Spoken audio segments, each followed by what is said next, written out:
Hey guys, Marcus Davis here. Welcome back to Madhouse Music.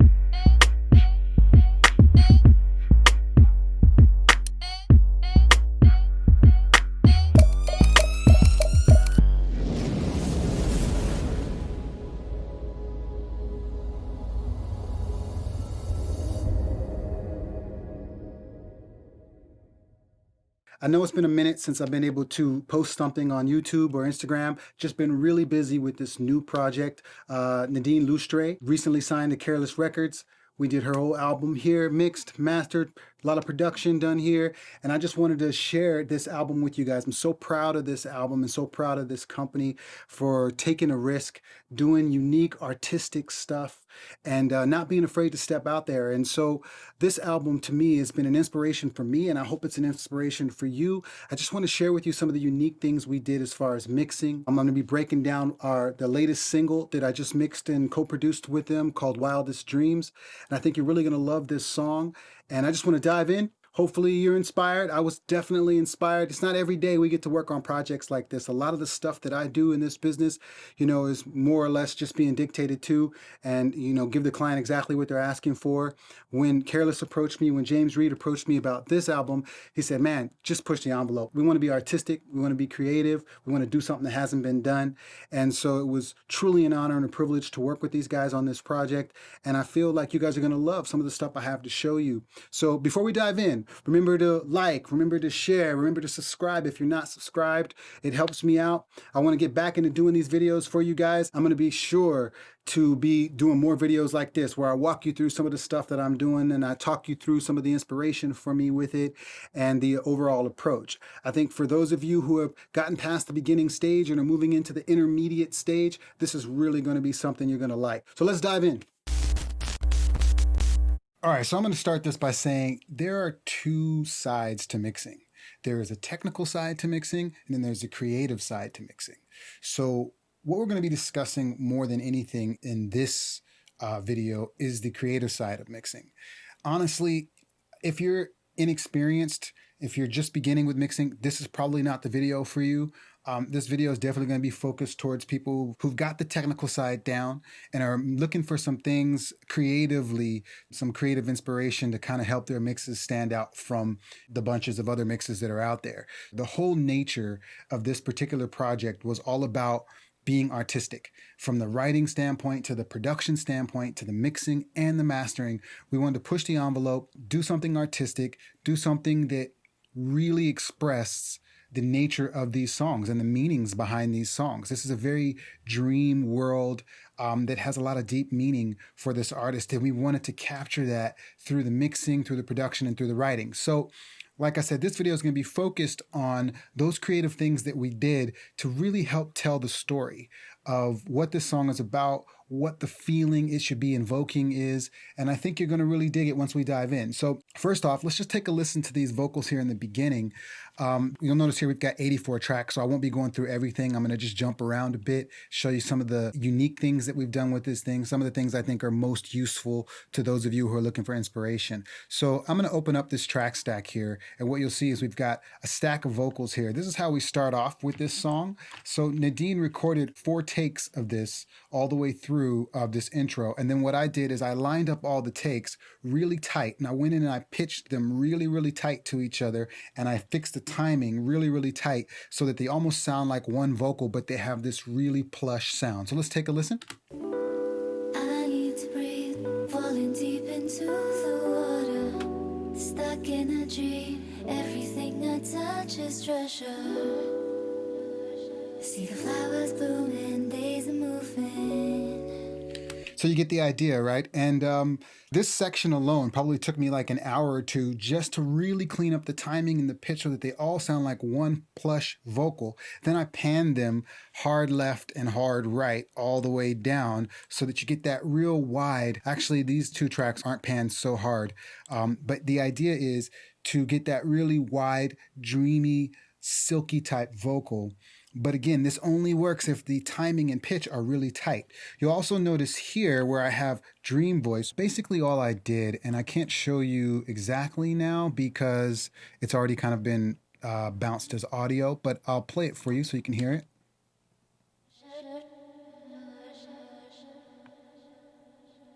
So that's kind of happening under this section. Touch is treasure. See the flowers bloom in days and moves. So how I did that was there's a plugin called Crystallizer, and I literally just put that plugin on this bus. So I opened up this bus, I threw the plugin on there, I went through some presets until I found something that was just weird and dreamlike, and it wasn't even in time or anything. I just wanted something that was going to be atmospheric that I could then kind of run through there. After I ran it through for a few seconds, I then bounced what I had down onto another track as a stereo track. And then I picked the best part of that and kind of cut it out and moved it where I needed it to be so that it would sit and kind of fill in some spaces and be ear candy, kind of happening around these regular vocals. So that's how I got there. And then I think this looks like the little plate that I've added. This is just a long reverb. See, it's 16 seconds of reverb. So it just kind of rings through and creates this real ambient texture underneath the vocals. Let's take a listen one more time. Everything I touch is treasure. See the flowers bloom in days of moving. And that kind of stuff, you feel more than you hear. Like most time when you're hearing this for the first time, you're not even going to hear it. But if I take it away, you're like, wait a second, there was something cool happening there. Where did it go? And this is just a great, easy technique to create ambient moments without throwing a whole bunch of reverb on your lead vocals. That's just going to make the mix muddy. So my lead vocal's still really tight with not a lot of reverb, but then I've got this reverby, dreamy thing happening underneath that kind of fills in the gaps and makes it feel like I have a big reverb on the vocals. So now moving on. One of the other things that I really wanted to do in this section is be real literal. So she's talking about diving in. So let's listen here. I wanna dive, way less stuck in time. Close my eyes, fall blind, I'm falling. 'Cause I'm all in. So what you'll notice is I'm actually automating a filter that's gradually cutting off the highs as she's singing, because I wanted to create the effect that she's talking about diving into water, and so as she's kind of diving in, you're feeling her kind of be consumed by the water and kind of be taken over into this dream world. So here we go. Blind, I'm falling. 'Cause I'm all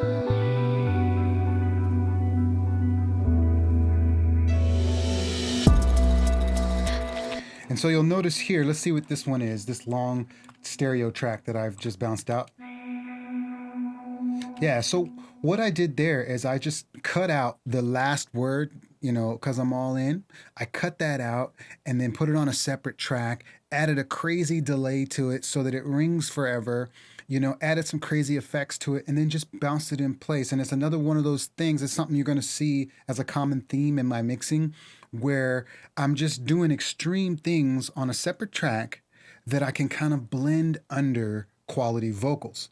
And I do this because if I start adding all these effects on top of quality vocals, just the vocals start to get lost and the message starts to get lost. So just adding these moments of interest by just bouncing out whatever your mix is on that vocal to another track and then mangling that track and then blending that track with your clean vocals is going to create interest without creating too much clutter, because you can control that a lot better than you can control like the automation on a reverb and the automation on all these other things. It's much easier to keep those vocals clean and add those extra little bits underneath. So that's what you're going to see as we kind of move through this. So on this lead bust, I do have some interesting effects on there, and I'll take you there now. So let's see. On my first thing on my bust is an APX Vintage Exciter. This thing has a lot of nice high-end shimmer, a lot of nice glitter on the top end of the voice. So what I can do is, instead of just throwing an EQ onto these vocals and pushing the highs, or throwing this as an insert onto these vocals, I bust these vocals to it, which if I just play it, let's just take a listen. I'm going to solo it. I need to breathe, falling deep into the See that? It's the whispers. it creates that whispery kind of tone.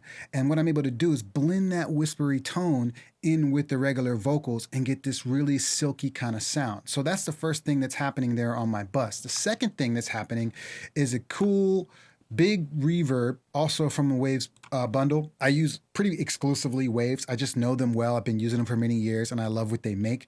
So I've got a huge H reverb on this thing, but it's tucked a little low so that it's not, you know, swallowing my vocals whole there. And then I've got an Echo Boy Jr. that has some really, really great delays. And what's kind of cool about this delay in particular is you can kind of set it to some cool stuff. Like if I want the delay to kind of have like an old transistor or transmitter radio, I can just select that and it gives me this kind of cool little thing happening in the background that sounds distorted, sounds filtered. Right now I have it set to ambient. There's also one called memory, which is really cool. It chooses certain parts of the vocal to repeat to you instead of repeating everything back to you. I've got my low cut high here. I'm not using any of that right now.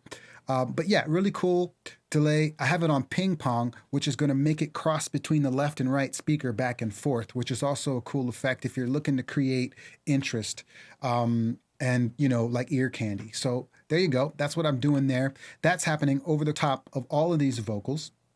Once the drums and stuff come in, pretty straightforward on the mixing. This is not a track I arranged. This was arranged by a guy named Isagani, really great music producer. So he gave me his stems and I just kind of started molding the stems into something that was technically sound as well as creative. Now, as far as the creative went, I didn't do much to his track because he did a really good job with the creative side. All I did is maybe add some big washy reverbs in certain areas to kind of complement the approach that I'm taking with the vocals. So big reverbs, big dreamscape. And then on the technical side, I wanted to make sure that the kick was punchy. So if you listen to these kicks, Sun is shining, we're just cruising. you see I've got a transient master on here. This is, I believe, Native Instruments. And I'm just basically getting that clicky sound of the kick to cut through the mix a little tighter. And this is a great trick. So I'm not using a lot of EQ. More than anything, I'm just getting that transient to pop through with a transient master, which is great. I've also got the kick sidechain to the bass. And this is something I do all the time, not just for an effect, but this is really to create room for the kick to continue to cut through the mix and the bass to still be full. They're both competing for the same space. So in order to get them to kind of work together, I have the kick sidechain. So let's listen real quick. See where it comes in. So you'll see this compressor is actually on the bass channel.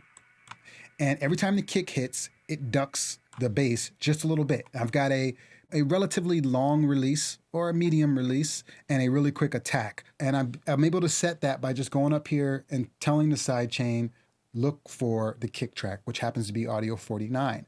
And now placing this on the bass, every time the kick hits, it's going to duck the bass just a little bit. Now, this is not something that you're going to hear. You're not listening for the bass to duck, not like you would in like a dance or a house track. What you're listening for is the transient of the kick to continue to cut through the mix even when the bass is playing. So it's just making room for that kick to always be heard and to be the prominent part of the track. And what's great about this technique is now I can take the bass track and turn it up, and I don't have to worry about it muffling up the bottom of my mix, because every time that kick hits, it's going to duck the bass just enough for my kick to get through, be present, and then it's going to get out of the way and the bass is going to come back. And so this is a little bit of a advanced trick, but it's one of those things where once you figure it out, you're going to use it in all your mixes because it just makes a world of difference to the energy at the bottom of your mix. And let's go through maybe one more thing before we wrap this up. Here at the end, I'm doing vocal chops. Now, these vocal chops weren't done by the arranger. They were done by me. There was a gap in between the last vocal where we were thinking maybe we write a bridge, maybe we just do cool vocal chops. And in this case, we decided to do cool vocal chops. And we decided that the theme of the album would kind of have vocals working not just to tell the story, but also vocals working to create interest in the track. So almost every track in this album has vocal chops. So for each song that we're using vocal chops and everything, I'm taking a completely unique approach to how I'm using the vocal chops. So for this song in particular, I'll play these vocal chops here, and then I'll explain to you what we did.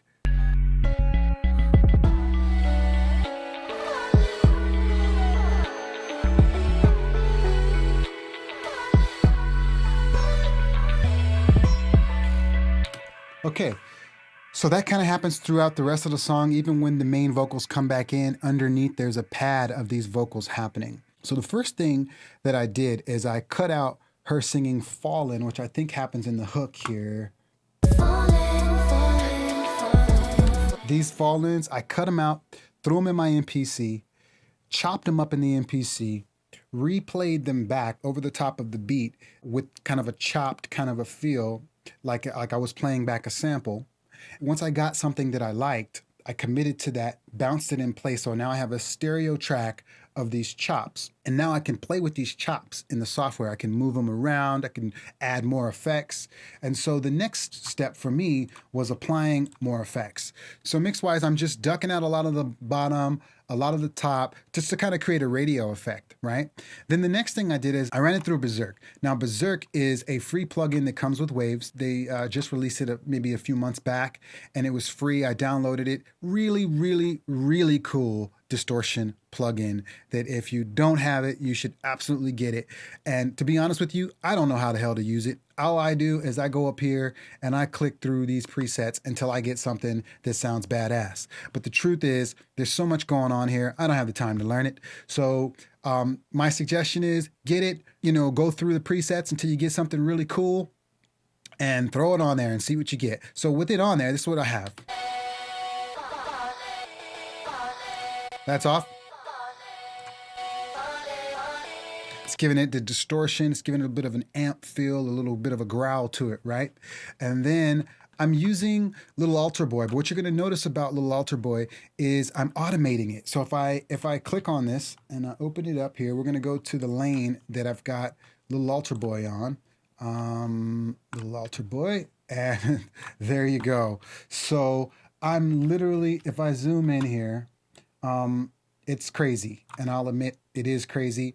I'm automating this knob here up and down and all over the place. I'm drawing it in to create these pitched swoops and stuff that you're going to hear. So for instance, let's listen here. So you can see at the end of this phrase here, it scoops up real high real quick, just kind of creating almost like a record or a vinyl kind of an effect. So okay, automate it back down. We get, right? Just bending the pitch.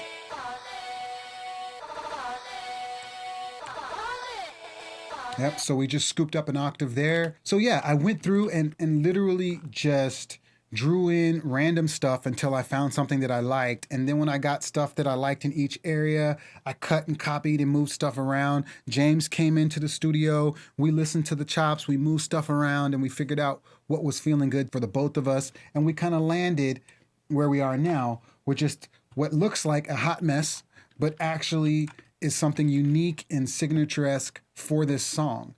And instead of a bridge, this becomes the identity of the song. And so things like this are, even though it took me a couple of hours just on these vocals and chopping and moving stuff around, it makes a lifetime of difference in terms of the appeal and the impression that we're trying to leave with the song.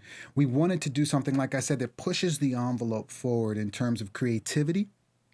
And hopefully it's still tasteful, but really pushes the envelope forward and adds something that wasn't there before, but in a way that is not invasive, if that makes sense. Like when I'm creating this stuff, I don't want the production to get in the way of the message of the song. So it's very important to me that we do stuff that's tasteful, sits in the background, helps push creativity forward, and challenge the status quo without getting in the way of the message.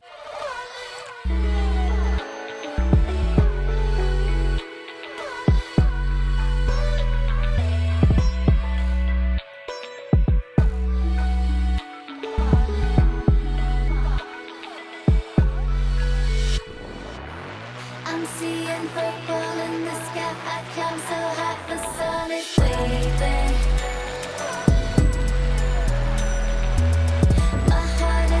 So you can see it's still happening underneath when the vocals come back in, but it's just playing a supporting cast. And I've even automated it down volume-wise a bit when the rest of the vocals come back in. So hopefully this has been inspirational to you. The idea is for us producers to kind of share some of the tricks of the trade that we're using to create interest. By this stage, you should already know how to, mix a technically sound record, right? If you're still struggling with just how to EQ vocals to sound clear, then you're probably not ready for this stage. But if you're beyond that, the next stage is creativity and how we're using all these extra plugins and how are we using all these extra presets and to create interest, to create an original, authentic sound. And most importantly, to support the narrative of the message. That is so important, right? If the writer and the artist is trying to get their listener to come on a journey with them in a dream world, we want to support that dream world with creative effects. Hopefully that's been helpful. Until next time, you guys take care.